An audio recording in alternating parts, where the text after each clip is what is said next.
of the Dream Garage series. For those of you who aren't following along, at this point we will have, of course, the Mini and the 350Z. We will have a E60 M5 and E70 X5M for my wife.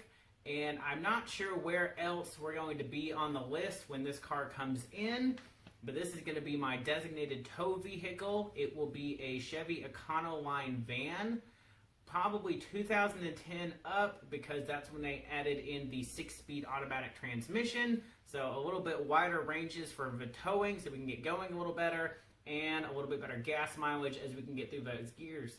I definitely want the 6-liter Iron Block LS, or the LQ9 as it is known. The 4.8 and the 5.3 would get the job done, but this 6.0 is going to have a lot more power and a lot more headroom on adding power as we add parts to it.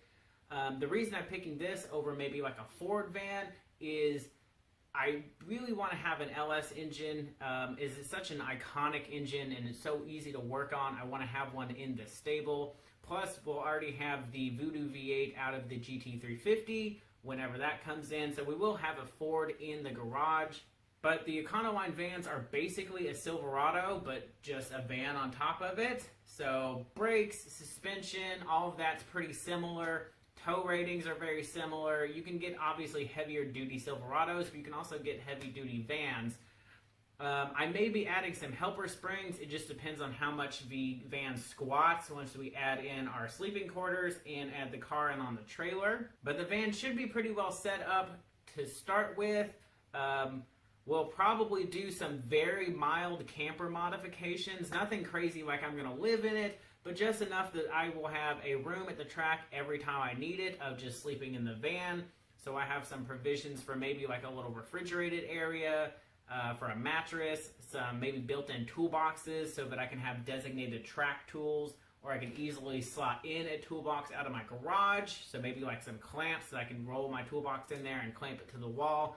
So that way we'll have all of our tools, everything will be inside and locked up and safe. So if we stop at a hotel or we stop at a gas station, all my stuff is locked inside instead of out on an open trailer. And for whatever reason, vans are a lot cheaper than trucks. Trucks hold their value really well, and for whatever reason, the vans don't.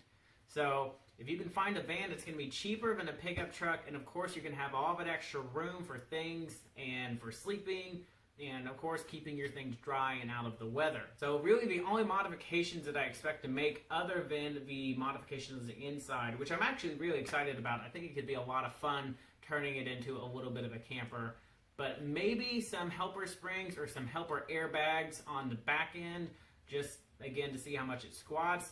And a cam swap is a must. I don't know how much I'll do to the LQ9 after that, but with a cam swap and a tune, we should be able to get just that added torque and power to help us with pulling things around. They make towing specific cams, which is cool. So that should help us out quite a bit. And the fun thing about the van is we can put a livery on it. So because it'll be a just big blank white canvas most likely, we can maybe put a livery on it advertising the YouTube channel or matching the car. So how cool would it be to see the trailer and the van come by, and the trailer and van and all of it's kind of themed and it matches the race car? I think that would be pretty cool.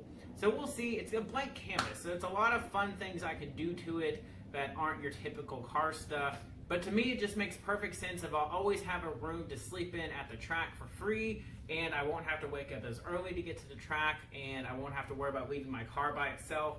I can just sleep in the van for free. So I think it's going to be a really good option. It should be a great tow vehicle. It should be a better tow vehicle than the X5M. It should pull the 350Z without issue, or even the M5 or the X5M if we had to take it to the track or a drag strip or to the shop or something like that. It should be able to handle it no problem. Of course, giving me a place to stay for free, which is always cool. And of course, we could maybe take it camping as well. But I'm definitely excited about it. And of course, I'm expecting to pick one up in about 5 years from now. And I would expect to pay less than $10,000, maybe even somewhere cheaper than that. So it should be a pretty good investment, and it should last me a very long time of towing this bad boy to the track. So of course, if you have any questions or comments, feel free to drop those below, hit that subscribe button, and I will see you guys next week.